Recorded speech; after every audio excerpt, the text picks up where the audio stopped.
Good morning, students. Welcome to the social science class. Continuing the chapter, the Union Government, the Judiciary. Today we are going to study about subordinate courts. Under subordinate courts, we will discuss about civil courts, criminal courts, and revenue courts. We will also discuss about Lok Adalats and public interest litigation. Subordinate courts are the lower courts at the district level and below. Subordinate courts district level के court हैं या उससे नीचे के courts. They are supervised and controlled by the High Court of the concerned state. Subordinate courts state के high court के under काम करते हैं. They are civil courts, criminal courts and revenue courts. Besides these lower courts, there is provision for न्याय panchayat and लोक अदालत also. जैसा कि पहले भी बताया, सबॉर्डिनेट कोर्ट्स में सिविल कोर्ट्स, क्रिमिनल कोर्ट्स और रेवेन्यू कोर्ट्स आते हैं. इसके अलावा न्याय पंचायत और लोक अदालत भी हैं. Each state of India has its own system of courts, but the general pattern is the same. Bharat की हर एक स्टेट का अपना कोर्ट्स का सिस्टम है, लेकिन जनरल पैटर्न सेम है. जैसा कि हम पहले पढ़ चुके हैं कि India has a single integrated judicial system. Now we will discuss about civil courts. The highest civil court in a district is called district court. The judges of these courts are appointed by the governor in consultation with high courts. Subordinate courts के under civil courts में सबसे highest court district level पर district court कहलाती है और इसके जजेस जो है वो स्टेट के गवर्नर द्वारा अपॉइंट किए जाते हैं और इसके लिए वो हाई कोर्ट से कंसल्ट करते हैं. All the civil matters pertaining to property, contracts, agreement, landlord-tenant disputes which do not originate in high court are heard in the district courts. वो सारे केसेस छोड़ के जो सीधे हाई कोर्ट में पेश किए जाते हैं उनको छोड़ के बाकी सारे सिविल मैटर्स, चाहे वो प्रॉपर्टी से रिलेटेड हो, समझौतों से रिलेटेड हो, मकान मालिक और किराएदार के आपसी झगड़े हों, ये सारे झगड़े इस सिविल कोर्ट्स में सुने जाते हैं. Below the district court there may be one or more courts of sub जजेस. Separate family courts are also there. They hear cases of family disputes like divorce, custody of children etcetera. Below them are courts of munsif. District court के नीचे एक या ज़्यादा court of sub जजेस हो सकते हैं और सबसे नीचे कोर्ट ऑफ मुंसिफ्स होते हैं. इसके अलावा अलग से फैमिली कोर्ट्स भी होते हैं जिनमें परिवारों से संबंधित मसले जैसे डाइवोर्स या बच्चों की कस्टडी को लेकर झगड़े निपटाए जाते हैं. Now we come to criminal courts. For criminal cases in a district the highest court is the court of session जज. जिस तरह डिस्ट्रिक्ट लेवल पर सिविल कोर्ट्स में सबसे ऊपर डिस्ट्रिक्ट कोर्ट है, उसी तरह डिस्ट्रिक्ट लेवल पर क्रिमिनल केसेस के लिए सबसे हाईएस्ट कोर्ट डिस्ट्रिक्ट लेवल पर सेशन जज का कोर्ट है. Below this court there are courts of magistrate of first, second and third class. Session जज कोर्ट के नीचे मैजिस्ट्रेट ऑफ फर्स्ट, सेकंड और थर्ड क्लास के कोर्ट्स हैं. और in big cities like Delhi, Kolkata, first class magistrates are called metropolitan magistrates.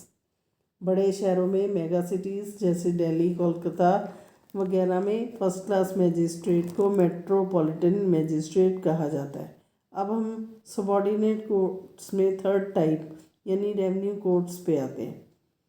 The highest revenue court in a district is Board of Revenue, which deals with the cases of land revenue. District level पर land revenue से संबंधित highest court को board of revenue कहा जाता है, जो कि भूमि लगान संबंधी केसेस को देखता है।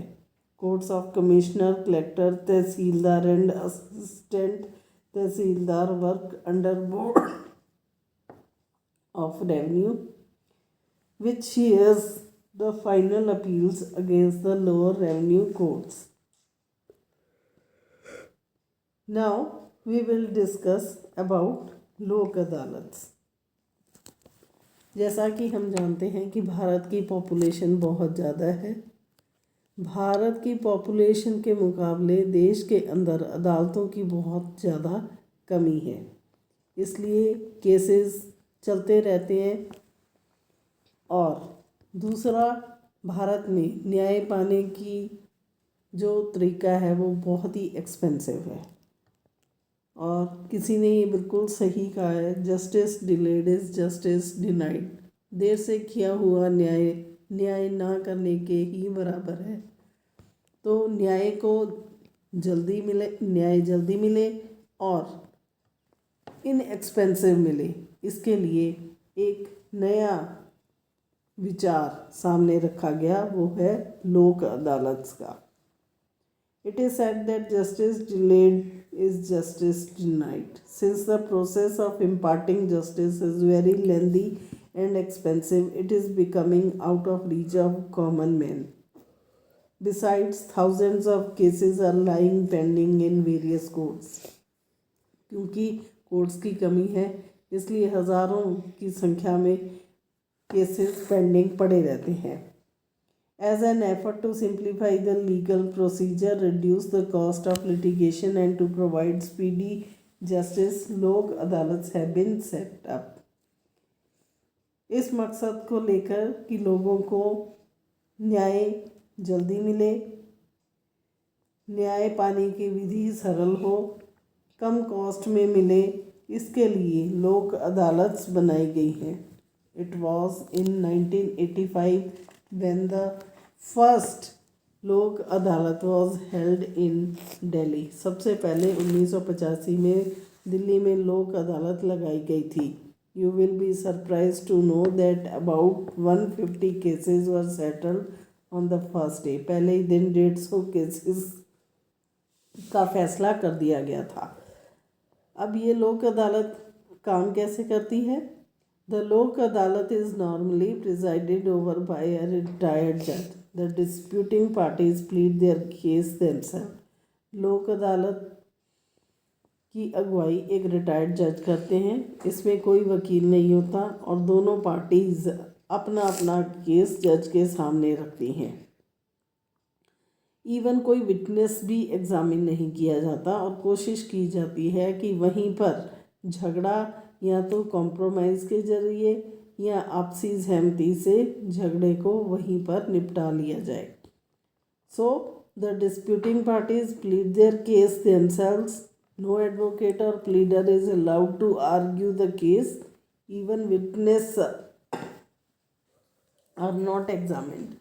Efforts are made to settle disputes through compromise, mutual agreement, and on the spot decisions. The idea of Lok Adalat is really commendable and indeed very useful. That is why Lok Adalats are called People's Court for speedy and inexpensive justice. लोक अदालत का idea बहुत ही बढ़िया है, बहुत फ़ायदेमंद है, इसीलिए लोक अदालत को पीपल्स कोर्ट भी कहा जाता है, क्योंकि ये लोगों को जल्दी और कम खर्चे में न्याय दिलाता है। अब हम अगली टॉपिक यानी पब्लिक इंटरेस्ट लिटिगेशन के बारे में पढ़ेंगे। लोक अदालत और public interest litigation are very important from examination point of view. So, what is public interest litigation? Why it has been started? The reason being, vast majority of the people living in India are poor and illiterate. They cannot even think of going to the courts to seek justice. Justice is a remote dream for them. So the concept of public interest litigation was devised by the supreme court of India. हम जानते हैं कि भारत की ज़्यादातर जनता गरीब और अनपढ़ है। वो अदालतों में न्याय पाने की तो सोच भी नहीं सकते। इसलिए सुप्रीम कोर्ट द्वारा पब्लिक इंटरेस्ट लिटिगेशन का आइडिया डिवाइस किया गया। Any person from the public whether affected or not may write an ordinary letter or even a post card drawing the attention of the high court और the supreme court towards any matter of serious public importance. हमारे देश में जनता अनपढ़ होने के कारण उन्हें किसी चीज़ का ज्ञान नहीं है। वो अपने खुद के अधिकारों के बारे में अवेयर नहीं है। ऐसे में कोई भी व्यक्ति, चाहे वो किसी गलत बात का खुद शिकार हो या ना हो, ऐसे में वो हाई कोर्ट या सुप्रीम कोर्ट को एक सिंपल लेटर या पोस्ट कार्ड के ऊपर आसपास हो रही गलत काम के बारे में उनका ध्यान आकृष्ट कर सकता है। For example, one may write about the inadequate and unsafe transport system or supply of unhygienic drinking water or about the exploitation of children and women in a particular establishment।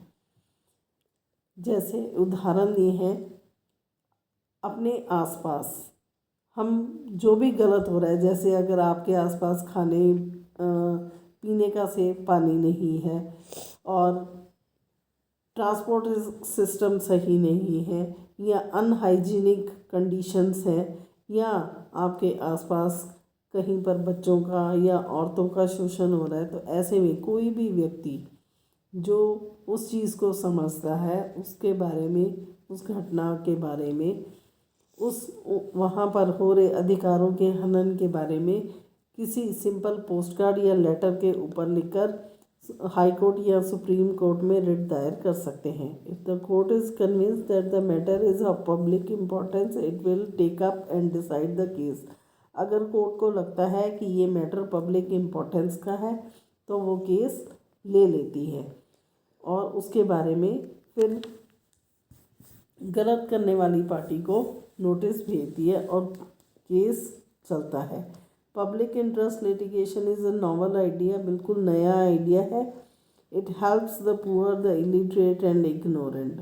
Bharat जैसे गरीब देश में गरीब लोगों और अनपढ़ लोगों के लिए ये किसी वरदान से कम नहीं है।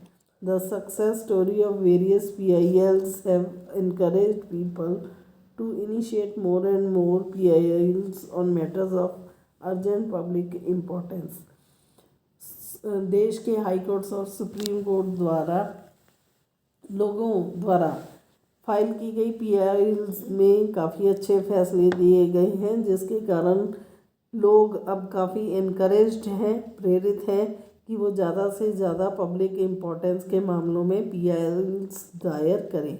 It seems that PIL has served the purpose for which it was devised and has proved to be a boon for the common man. ऐसा लगता है कि PILs को जिस पर्पस के लिए बनाया गया था उन्होंने उस मकसद को पूरा किया और आम आदमी के लिए ये किसी वरदान से कम नहीं है। It has set right a number of wrongs committed by an individual और सोसाइटी। PILs के ज़रिए बहुत कुछ ऐसा जो पहले गलत हो रहा था या किसी व्यक्ति या समाज द्वारा किसी के साथ कुछ गलत हो रहा था, उन चीज़ों को सही किया गया है।